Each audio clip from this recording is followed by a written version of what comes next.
The Battle of Britain is about to begin. We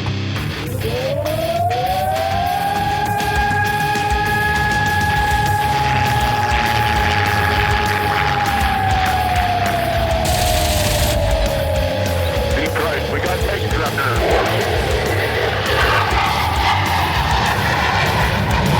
Let's follow a range on Detroit. I'm doing out right on the target right now. I've got a couple of these right in front of me. I'm going out for it.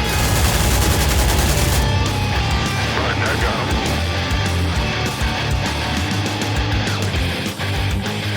him. Welcome back to the Lead Pursuit Podcast. Tonight we have a special episode. I always like inviting other game designers on and their publishers and having a chance to talk about what their new projects are. But of course, I would be remiss if I didn't introduce my own team first. Steve's joining us tonight. Steve, how are you doing? Chasing your new puppy around the house? Oh, yeah. Never ending. I'm glad I could find at least a charger that hasn't been chewed through yet to be able to record with you guys. Yeah, just like the wife said, it'll be easy. Getting a dog is simple, not a problem at all. Well, awesome. Well, glad you could find a charger so you could plug in your headset and get into the call tonight. Tonight, we're going to talk about a game called COMAO. And if you have not seen it out there, there will be plenty of media about it here soon, and we'll be putting some images and some information out. And for those of you listening tonight, you'll realize we haven't done a video about it. We will get to that point eventually and hopefully get to see what the game looks like, what the game materials are, and how it's fairly innovative in a lot of the ways it addresses aerial warfare. But first, let me introduce the game's designer, Eric Goff-Goffignon. How are you doing tonight, Goff? Hello, I'm very fine. It's a real pleasure to be here. Sorry for my English. I'm French, but I will try to do my best to answer your question. Thank you for bearing with it. Your English is far better than my French. I jokingly say that I can say hello and order a beer in various parts of the world, and that's about the limit of my my foreign language. I am that typical American. I speak one language, and that's English, and I speak it terribly. So, but let's give a little bit of your background. You are a wing wearer, so I laugh that we now have a whole group of aviators here. You are a CSAR pilot and mission commander in the French Air Force, and I see your helmet in the background, much like my helmet sitting in the background. So I guess aviators are the same the world over. But when we were putting this all together and I learned your background, I had to make the joke to all of my friends that I was going to have to be nice. Because as an F-18 Wizzo, there are two categories of people that I will always buy beer for, and that's CSAR crews and tanker pilots. The people who pick you up when you've had a bad day, and the people who hopefully give you gas to not have a bad day and to get to wherever you're landing. So thank you for being a CSAR pilot. That's definitely a group of people that I will always be happy to see. Yeah, you're welcome. You're welcome. So I flew the helicopter EC725, or now it's called the H225 from Airbus Industry. The Caracal, we call it the Caracal. And I flew about 2,000 hours on that type of aircraft, and after I flew 1,000 on Puma. So that's Excellent. My experience. Yeah, I've a lot of fun times working with the French Air Force crews in the past, a couple exercises. And so it's always good to see the aircraft change and thankfully get newer and get improved and more power. And but it seems like every time we add bigger engines, we add more mission systems, and it makes the whole airplane slower or heavier. So but I have heard good things about the Caracal. So I know a number of my international partners are excited to fly that. So let's talk a little bit about your background. Obviously, as you said, you're in France, French-based designer. How did you get started in gaming? What were some of your first games? Oh, I don't really remember when it started because I was very, very young, but I really play games, and not only war game from the beginning in my uni, and with my family first, and after I play with a friend some kind of war game. The first war game about air warfare I played, it's Flight Commander. I don't know if you remember that. Sitting right over there. Yes, I have that. Yeah, really? That was written and designed by a colonel from the U.S. Air Force. Yes. I remember. Just after the Vietnam War, I think about how to design a war game about modern warfare, and he used Hexagon. So I play that game, and many miniature games, but more fantastic and fantasy theme miniature games like Warhammer. I was about to say, I assume you're a refugee from Warhammer, as many of us historical war gamers are. I'm sorry. We've all spent our time. I have a ton of Warhammer miniatures behind me and over in my other display case. So I too have done my time, and I enjoyed playing Warhammer 40K, Rogue Trader in the old days. So we've all done that, and then we find other things other miniatures to push around the table. Yes, and I play also Flight Leader, of course, Wing of War, and A Song of Ice and Fire. I don't know if you know that game. It's a 5 years game. Yeah, we actually were very fortunate. Adepticon, one of our big conventions, one year was giving out starter sets for that. So fortunately, a couple guys won the raffle and had a chance to have the starter set. So it's pretty neat. And to end with that topic, the main war game I play a lot is Heroes of Normandy. It's a French design war game. It's a board game. There is no miniatures, but you can play during the Second War.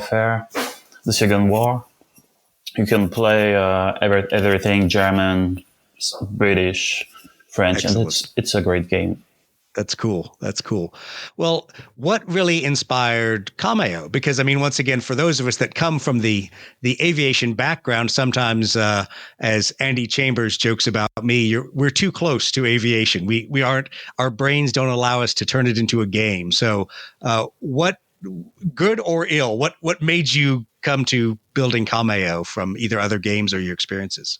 I like game, and my job was to fly it and to do air operations. So I would like to combine those two passion, and that's how I started 15 years ago to think about modern air war game, and I started design COMAO with with cards, with hexagons and a really big map. But it was really difficult because modern warfare is very technologic, and the scale is very long with a missile, with the range of some missiles about more than 500 or 1,000 kilometers. It's really difficult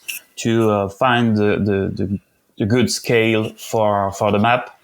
So that's why it took a very long time to develop COMAO, and I think it's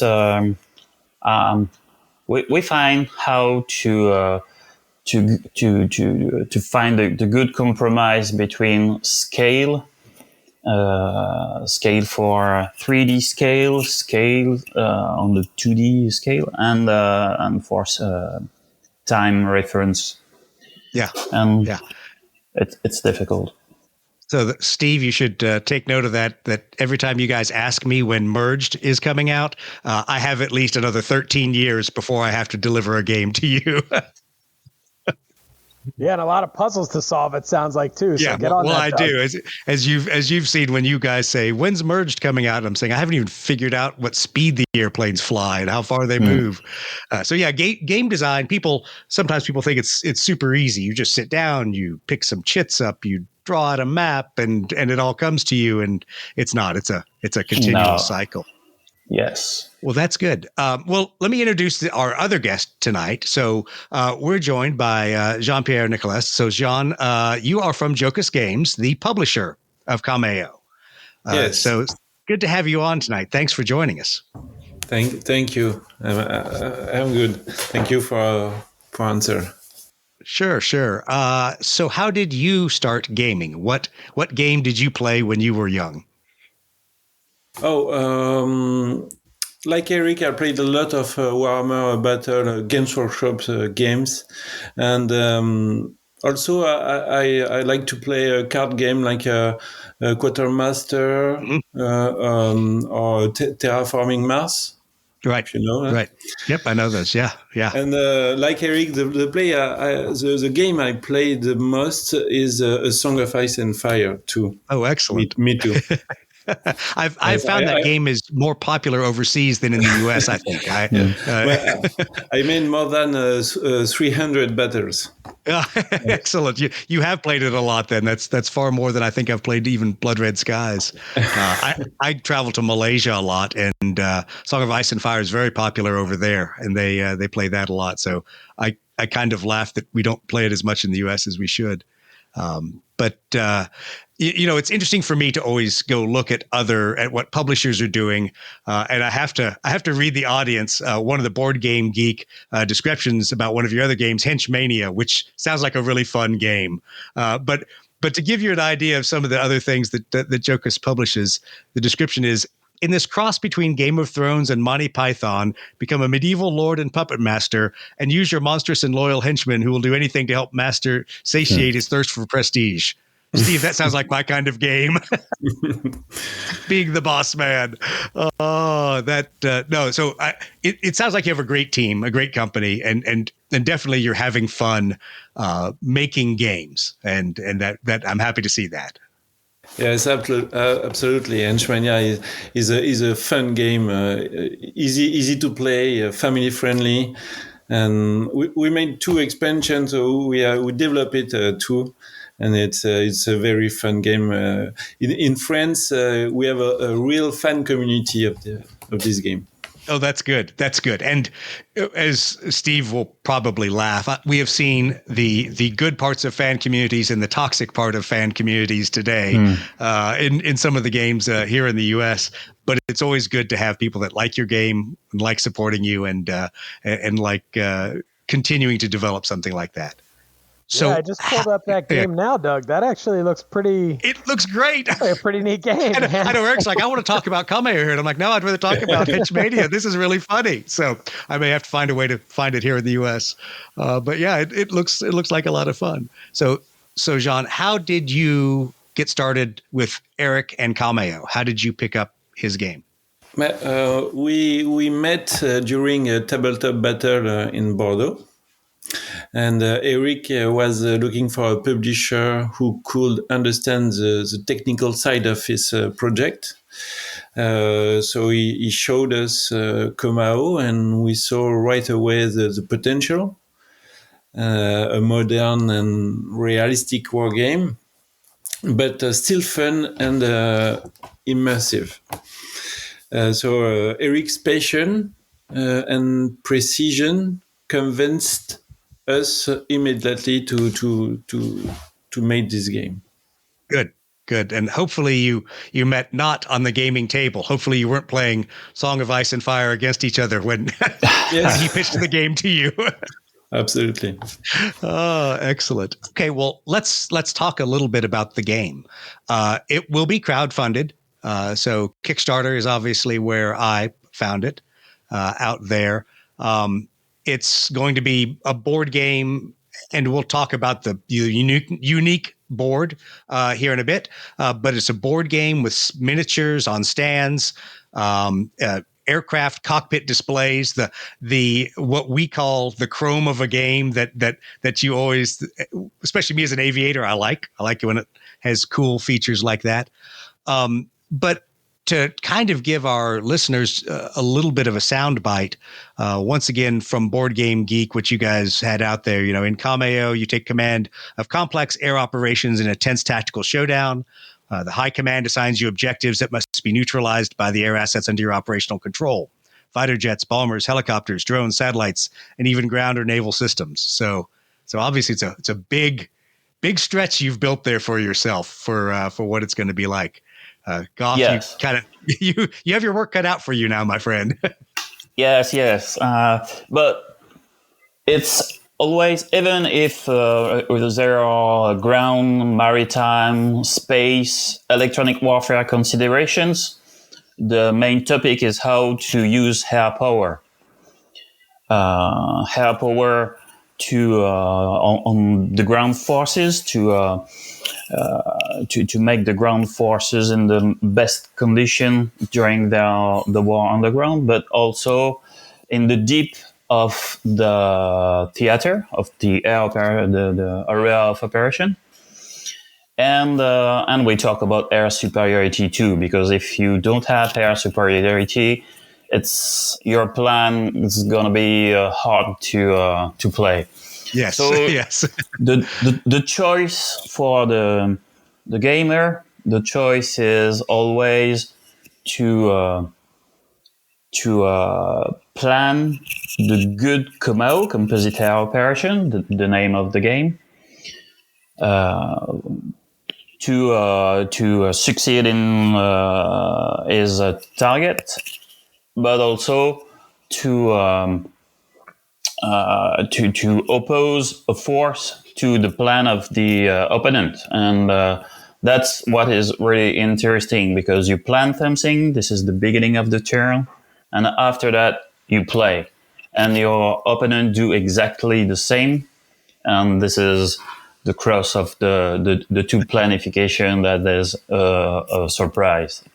That's interesting for that. I laughed. It gave me bad flashbacks to my career. Being a mission commander, I'm like, I don't want to live those days. I don't need those long nights and early mornings again.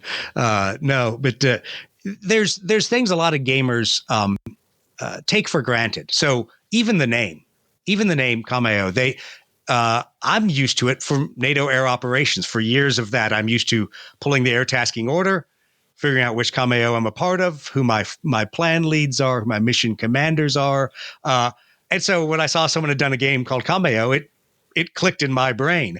And then I suddenly realized I don't think the average, at least US game and aviation game enthusiast would think, oh, I know what a composite air operation is, because so many of our games just don't deal with it. They deal with the pilots at the pointy end of the spear and dogfighting and, dropping a bomb on a column of tanks, not everything that has to come together to get to that point. That the air superiority, the space effects, the all the tanker plan to get you there, all those things that you've rolled together into this game, most Americans they assume it happens because they play the last 30 seconds of the engagement. That's exactly the point I wanted to do with COMAO. Is I want the player to be a part of a mission commander, and to do all the choice he has to do, and how it's difficult to combine each kind of aircraft to get the best of the package. Correct. So this is exactly the role of a mission commander, to know who is the best to target this, and who is the best to do that part of mission during the massive raid. This is what is really interesting. Yeah, that's why we use the cockpit, cockpit in COMAO. Yeah, I like it because for me, I'm used to dealing with my counterparts who are TLP graduates, Tactical Leadership Program grads, and so I'm used to there's a knowledge of, well, Doug is a F-18 mission commander, so he has a level. He's a weapons and tactics instructor. I see my counterparts; they're a TLP graduate. I know what skills and what experiences they have, but that's always the 24, 48 hours beforehand, and people tend to forget that you are planning down to this level of detail. You're planning what weapons that aircraft will take, and when I saw all that made me realize it's not just. As we would say in the U.S., choose your own adventure. You don't just get to do what you want to do. You're making the player build that plan and be constrained in what they can do, which, as you know, is is where we always lost our minds in mission planning. Yes, and it's really interesting to see that aircraft are all different, and you can configure or load the wing of the aircraft with different type of ammunitions. And this is the first decision of your plan. Right. And it's really interesting to, after that, when you have your plan and you launch your aircraft, to see that your opponent think about it too. And if you have, for example, Fox 3 missile with and you have nothing to do your mission on the ground because you just focus on air superiority, so you will miss something, and you have to balance the air superiority with the air to ground ammunitions and bombers, and with all that, and of course electronic warfare too.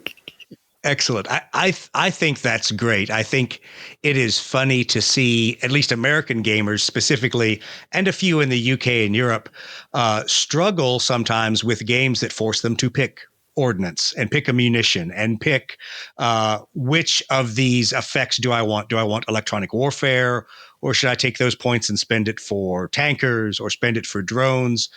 But I think it's a good thing. We joke, and you've probably heard it in mission planning, paralysis via analysis, where people overthink things. And I tell a lot of gamers with games like this, just try something. Play it, fail horribly, choose the wrong weapons, and you will learn. It's in a sense how we in training do it. We more than once, I know, as a mission commander, I made very poor choices. And in the debrief, my instructors were very happy to tell me the poor choices I had made in prioritizing things. So it's a learning experience. Yes, exactly. After a game of a COMAO, when you play the game, if you lose the game, at the end of the game, you always want to do it again with another plan, because you know why you lose. You say, yes. Okay, I won't do the same mistake, and I won't play again with another plan, with another tactics. And it's interesting. It's like a debrief when you when you do a TLP mission, for example, when you train after an exercise or a flight, you want to do it again. It's exactly the same sensation, and it's really interesting. Good. I hope gamers get to enjoy that part, because Steve and I have talked about it. As we play Blood Red Skies 1/200th scale miniature game, we play it competitively, and we lose to each other, and we lose a lot. But the point is, we'll play a very tough scenario, maybe where my aircraft get bounced by his, so I don't even know that he's about to attack me until he is shooting at me, or maybe it's a meeting engagement, but we're at different levels of relative advantage. But if we lose, that's fine. We clear the board and play again and learn from the mistakes you made. And Steve, I know you and I have done that a number of times. Yeah, that really intrigues me about this game, right? Because for me personally, I feel like the fun of those types of games comes in the learning, right? Like once you figure it out, it's kind of like, oh, what's the point of playing anymore? I kind of figured out the secret, I figured out the cheat code, right? But if there's always that continual like, oh, I messed up, and now you try this, and I messed up, and you continually build that knowledge base, that to me is the real fun part of any game. Yeah, absolutely. Well, so question for Jean, when Eric came to you with all of this map, these cockpit designs, as a publisher, what were your challenges bringing that to life, taking his great idea and turning it into a producible game? How to say? I think the hardest part was to make a technical subject easy to play without losing realism. We worked a lot on clarity, ergonomics, and the balance between realism and fun. That was the real challenge. It needed a lot of attention to detail, especially to keep the game smooth and easy to play. Yeah, but it was a very, very big challenge for us. Yeah, I can imagine. It's one of those things we take for granted being in aviation, all of us here on the podcast, the lingo, the language, the acronyms, the abbreviations, those are things we know. Goff and I will say TLP, and we immediately can think of 6, 8, 15 officers we know that are TLP graduates. Goff can probably tell me what the syllabus is at TLP right now. There's things that automatically come to mind, and yet when you have a new player and they look at something like I'm looking here and I go, oh, it says AIM-120C. I know what an AIM-120C is automatically. It says GBU-49. I know what it says. Okay. Yeah, I know those things. Suddenly you have to take something very technical and make it fun and make it so people can engage with it and learn the technical and not be overwhelmed by it. So I think graphically, everything that I've seen, it's very good in that sense. That Jean, I can look at it and immediately realize a non-technical player will understand the range of an AMRAAM, the various, all of the tokens in this game for people listening to the podcast. I apologize, we're not on video. You'll get it in a separate episode. You'll get it on YouTube. But all of the tokens are color-coded, symbol-coded. There is a key to all of these things that is a level, for me, of intuitive gaming that I don't frequently see. So congratulations, Jean, on that. I think between you and Goff, you've made something that I don't even need to see the rules, and I can look at the cockpits and realize here on the F-35 are the weapons that it can use while it's stealthy. Here's obviously its modifier for stealth. And so I don't even have the rule book, but I can realize some of the designs. So that will certainly work for a new player who may not understand the difference between internal weapons bays and external weapons and some of the more technical. Thank you. Exactly. We're really proud of that because we use a beta tester players, and many of them don't know anything about air operation and aircraft. Someone asked if GBU 12 it can shoot the fighter in the opposite. No, it's a bomb. Try. It won't work. you can try it, but it's a bomb. Look, it's written. It's a bomb.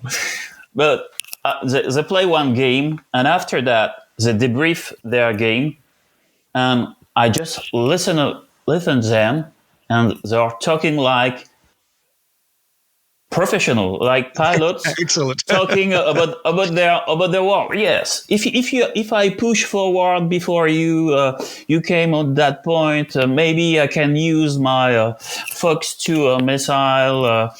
Or engage you in dogfight to divert this part of your plan. Okay, Excellent. It works. It does. That's good. Yeah. Seeing how all of that is laid out, definitely. It's great that you have play testers that are not aviation experts. One of the blind spots I think in a lot of play testing is you tend to play test with people that are interested in the game. They're already interested in the subject matter. They already know the subject matter. Or if it's a game in a series, they've played the predecessor. If it's an expansion, they've played the base game.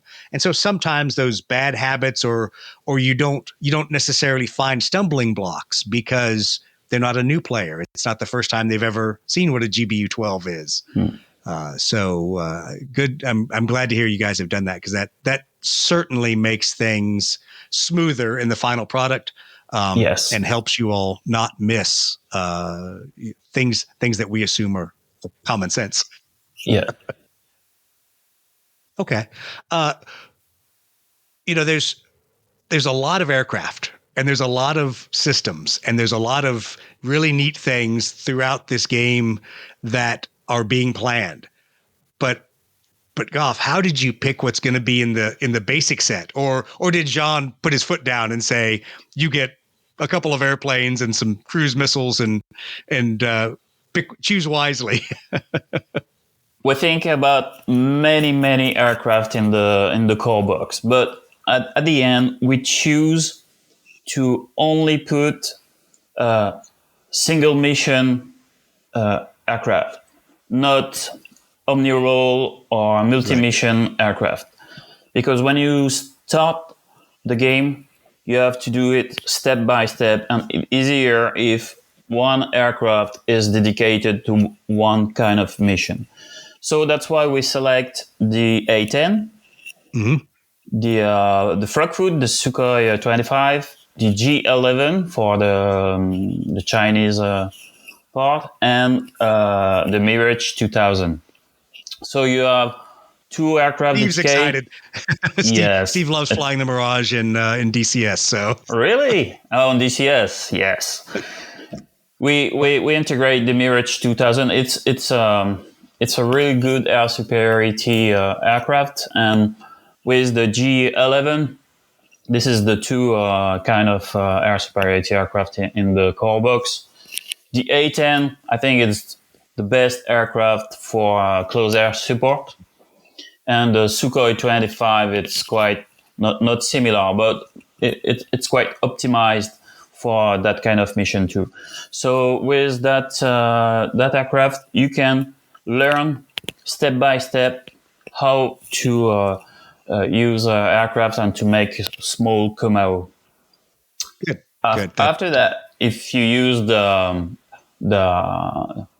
faction box pack, you have many of other aircraft and with specific system or omni-role aircraft like F-15, like F-16, F-35, right. G-20 for the Chinese, or G-10. Assuming that the J-10 has enough engines to fly, so... Yeah, it's really interesting to play all that faction. It's we try to do it really specifically. When you play U.S. air operation, it's quite different as Russian air operation, Chinese air operation, and French one. It's all that's different. That's something that I think a lot of games struggle with because you feel like a lot of times other factions are just reskinned, that they're really the same thing with the different airplanes or different systems. But looking at just how you had integrated some of this, I can tell it will play differently. It will feel different, especially as you add more advanced aircraft. And I was glad to see that you had broken the PLAF, the People's Liberation Army Air Force, out from just generic red. So many game designers just make everything, whether it's Russian or Cold War Soviet or modern Chinese, they all treat it the same. And we can all say their doctrines are not the same. There's some things they do very differently. So it's fascinating. Yes, it's interesting to do. You can mix all that faction if you want to do. Russian with Chinese, of course, it's easy and it matched. You can do the same with French and US, but also if you want to mix US and Chinese, you can do it. You can do it. Nice. That's cool, and that's a neat extendable part to the game. So I'm sure Jean was losing his mind when you floated all these factions to him and said, I have all these different factions I want to introduce and all this equipment. Jean, how did you take these great ideas and narrow it down to factions you could kickstart and you could release?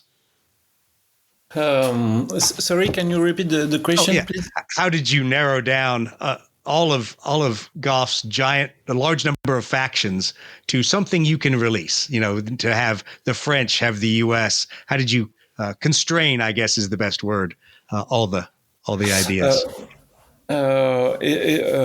We focused on clear design, but I don't have the answer of this question.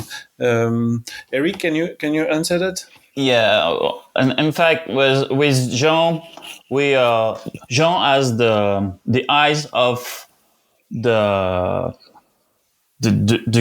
game manager or project manager, and I have the eyes of the game designer and the pilot and the professionals. So we easily find the four faction, the four started faction.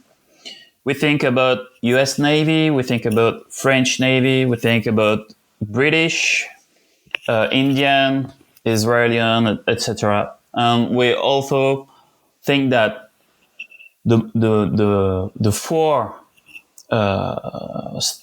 started faction, Chinese, US, Russian, and France, are really, really specific, and it's enough and interesting to develop that first. So that's what we do. We use a tactic cards, and each faction has its own deck of tactic cards you can play, and that cards make the air operation really, really different, and the tactics really different from each faction. Well, good. That's one of the things that I really enjoyed looking at the information you all sent. But let's address the first one that's going to hit the players that I thought was really innovative, but something a lot of aerial gamers aren't going to be used to. Tell us about what the physical board represents, because it is not only just divided into geographical areas, but you have a timeline at the top of it. That's your execution timeline. So, Goff, tell us a little bit about the board. Yes, the board is our two-part. The area where the battlefield on the area. It's on the middle of the board. You have where the ground forces are fighting. You've got a river to represent that, and where the ground forces are fighting. And after that, you have a large band from the front zone to the deep of your zone and your opponent one, and it's about 100 kilometers each. So right. You've got 10 band, so it's about 1,000 kilometers scale. And the other side is like a checklist. Right. When you play the game, you just have to follow the checklist and to read on the board what you have to do, and it's easy. I enjoyed that part. Pictures for guys like me to help me understand.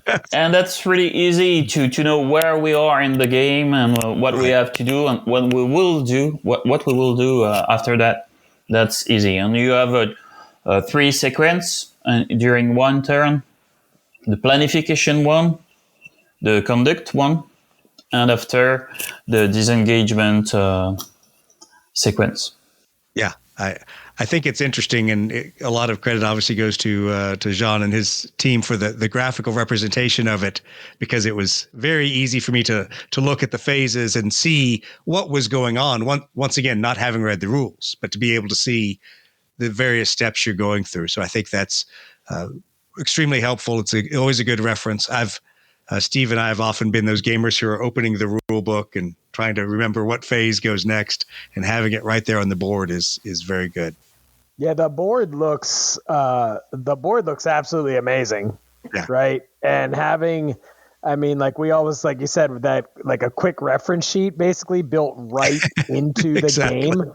Yeah, I mean, it looks just super intuitive. The artwork on everything is super well done. Like really, really looks great. Yeah. Thank you.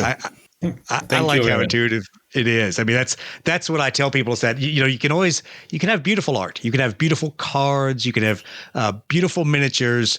But if the symbols aren't intuitive, if the colors aren't intuitive, I forget which game we played a couple of years ago, but high speed was red and low speed was green, which was counterintuitive to me. So there were things like that. And when you do some of these things, design decisions matter in game design, the visual design, and I think people will appreciate that about COMAO. So we hope to. Good. Well, so let's talk a little bit about time, because time is always one of those nebulous parts of a large-scale aviation game, because some action is 30, 60 seconds of a dogfight. Some of it is 3 hours of a mission package getting airborne, refueling, launching cruise missiles, coming back. How does time work in COMAO? I can say that COMAO simulates 10 hours of real combat, and that's the time. The real time is up nearly 10 hours. Nice. Yeah, that's a lot of players don't think how long the actual day of planning and execution is. They just think about the small 1 hour of the mission, but for something the scale of COMAO, then there's a lot more to be involved. You have to manage the ammunition that Eric, like Eric said, and the maintenance of the airplanes too. And a lot of decision to make as a mission commander. Yeah, it's one turn. It's the endurance, the standard endurance of a fighter. So it's about 1 hour and a half, 2 hours of combat playtime. About that. So during one turn, it's one COMAO. So you have 5 turns. So you do 5 COMAOs, successive COMAOs, and you have to manage. Sorry, you have to make your aircraft available from one turn to the other ones. So you have to manage also all your resources, your aircraft, your ammunitions, and the way you can supply it. Right. So I think a lot of games don't take that into account.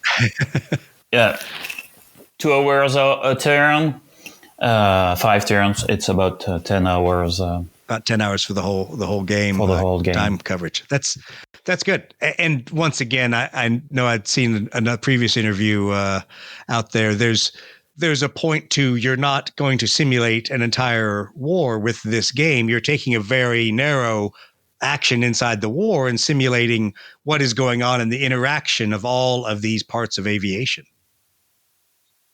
Yes, it's possible also to play a multi-game with team. So we are developing that with 3 or 4 maps and 8 players, for example. But you have only one tanker or only one AWACS, for example. And the team has to select where on which game you will allow the mission commander to use that asset. It could be really interesting to play also like that for those who want.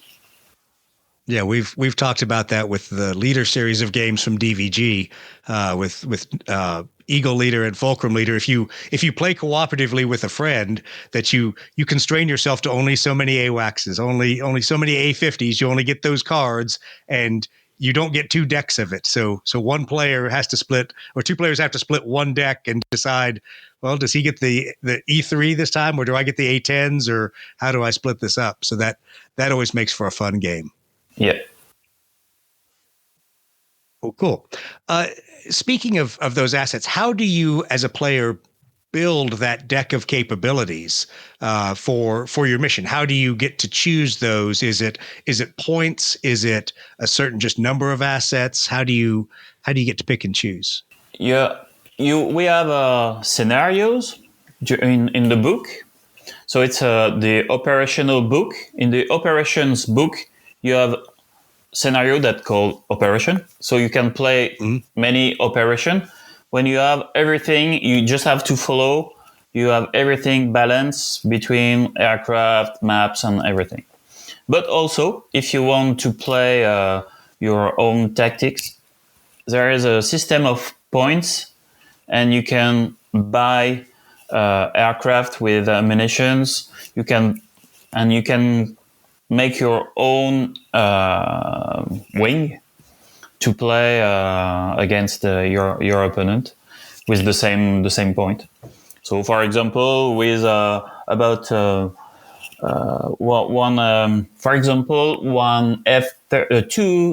two F-35, it's about 75 points, and two A-10, it's 35 points. So you can have 4 A-10 for only 2 F-35. But it depends what you want to do, of course. Right. I know Steve right now is thinking of his favorite aviation cartoon, Area 88. And he's thinking, how many different aircraft from different nations can I mix? Can I have Mirage 2000s working with A-10s? Maybe throw an Su-27 from the other side in there. See, Steve, we know you can still do that. Oh yeah, man, the more they talk about it, right? Like that list building sounds cool. The playing like a big board game with other people, like this is getting, super exciting. I'm really looking forward to see where this heads. Yeah, it's funny. You and I have. Sorry, go ahead, Goff. We have a lot of idea for many things. If there is a community about that game, we could develop a lot of things like Navy, the carrier. We have many things to do with that also. That's good. Yeah. Well, Steve, you know me. I hate list building. But I love playing big multi-package games. I think when we played Missile Threat, loved the mission planning aspect of that, which where you and I had to choose turns were coming in, turns that our aircraft are leaving, radar coverage and stuff like that. So for all of us on Lead Pursuit, I think you and I are probably going to be the guys that dive into this one. Everyone else is going to look at us and go, "You guys are crazy," but this really does sound fun. So, Goff, what are some of the other data elements on the track or on the player's cards? I know in a couple videos and things you've talked about, there's and even here, there's weapons counters you put on your cockpit, but there's actually individual tokens you put on the base of the model. What are some of those things that are represented in the rules there? On the base of the model, you put activation token, because I talk about resources. You have to manage your resources. In your resources, you have also some activation token. And during the turn, you can put an activation token on the base of your aircraft to make it do an action, like detection, shoot, or other engaging in dogfight or other activation, like a jamming or something like that. Right. And but on the base of the miniature, you have only 2, 3, or 4 slots to put your activation. And when you are escaping or doing maneuvers, you receive a malus token. You put it exactly in the same spot. So, for example, if you have only 3 slots on your base and you receive 2 evasive tokens because you escape from 2 shoot, you can only be activated once because there is only 1 slot remaining. That's the way we manage that, and it's really easy when you look at the board and on the miniatures. You see automatically where are the token and what the aircraft are able to do. So it's a really ergonomic and good thing to use that base. Yeah, I thought it was really neat. I know Steve and I have talked about the little details in bases and things like that are important, that a lot of times are overlooked in games. They just give you a plastic base, put your airplane or your spaceship on it, and don't have places for tokens, for tracking, for saying, is the aircraft visible? Is it emitting? Things like that. And that's one of the cool things I liked about this. Although Steve will laugh. I am an absolute sucker for acrylic or other little tokens or things like that. So it kind of hits a spot I love in gaming, that when you have little markers and stuff to do things. So I think it's really neat. the question then for Jean is how how do you take all of these little bits, things that you as a publisher have to deliver, and how do you then build a plan to manufacture that game? That it seems like it's a lot of things to take into account. Yes, I will try to answer the question, and Eric will answer if I can't. Your question is how do you feel? How do you fit all that in one box? Yeah, how do you fit it in one box? And yeah. With careful planning, with shared molds, compact storage, simple components. We kept high quality for the key parts and modularity for the rest. That's how COMAO can be big and ambitious, but still affordable. Good, because that's always my concern. Is I buy a starter kit and the box is always big, and then there's lots of components, and how do I, how does it stay organized? But I have seen many times the problem we have in the US is you get a big box and it's mostly empty. It's a giant box for selling you the game, and then very, very few components.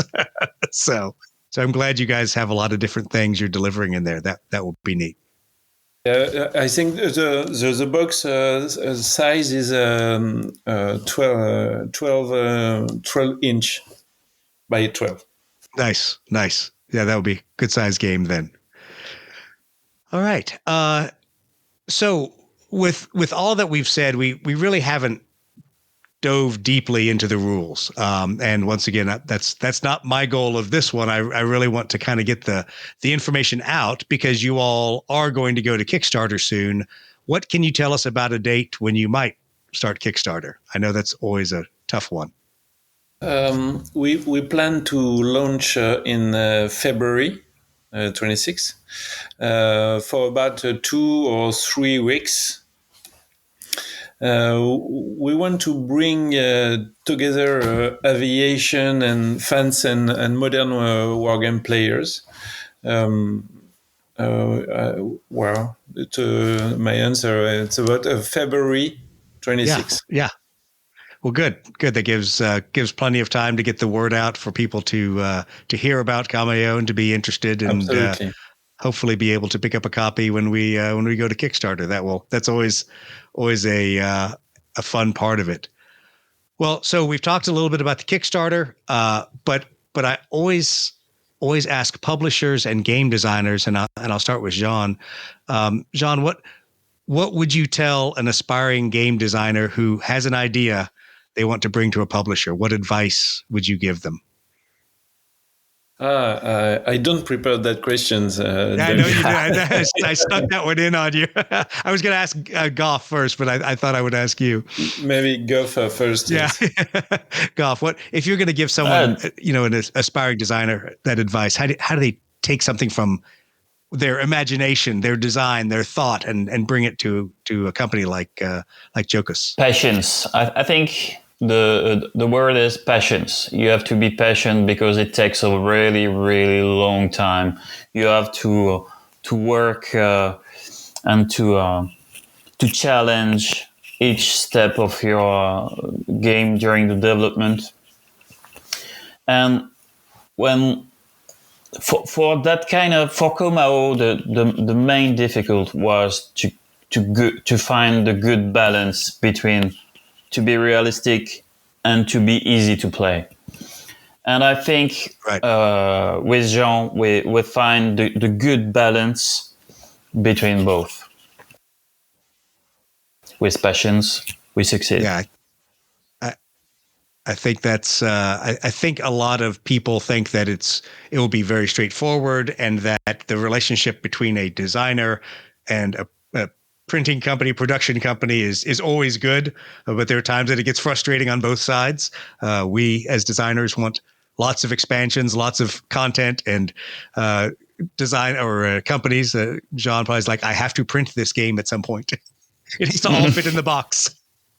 You can't keep adding things. Yeah. So, well, good. Well, thank you all. Is there anything you want to leave listeners with? Anything that we haven't covered that you want to make sure people know besides be ready in February 2026 for the Kickstarter? Yeah, that's it. I really, really hope that everybody will enjoy that game because it's done with a passion and it's done with a professional approach. So Jean really want to do it at the best quality it could be. So artwork are incredible. You told that, but also the gameplay is really new and it works, and that's really good. So I really hope that everybody will enjoy that. Good. And for me, first of all, I would say, don't worry, I am not the one who's going to translate the game first. And then I have prepared a message for the players that say COMAO is a love letter to modern aviation and strategy. And if you like a tactical challenge, precise maneuvers, and the feelings of command, this game will take you right into the heart of operation, like no other. Excellent. That's perfect. So thank you all. I know I'm excited about it. Steve, I know is excited. I think we're the two guys on the podcast that dive into the games like this. So thank you for coming on to the Lead Pursuit podcast and talking about it. My goal is hopefully as we get closer that maybe Goff and I get on Tabletop Sim or just on a video call and show people how the game plays and show people how we go through, and Goff can beat me and laugh at an F-18 guy who can't put a strike package together. But I think it'll be fun to see how this game grows and gets ready for Kickstarter. So thank you all very much. Thank you, Doug, thank you very much. Your great podcast. Thank you very much. No worries. All right. With that, I will remind everyone to please like and subscribe to the podcast.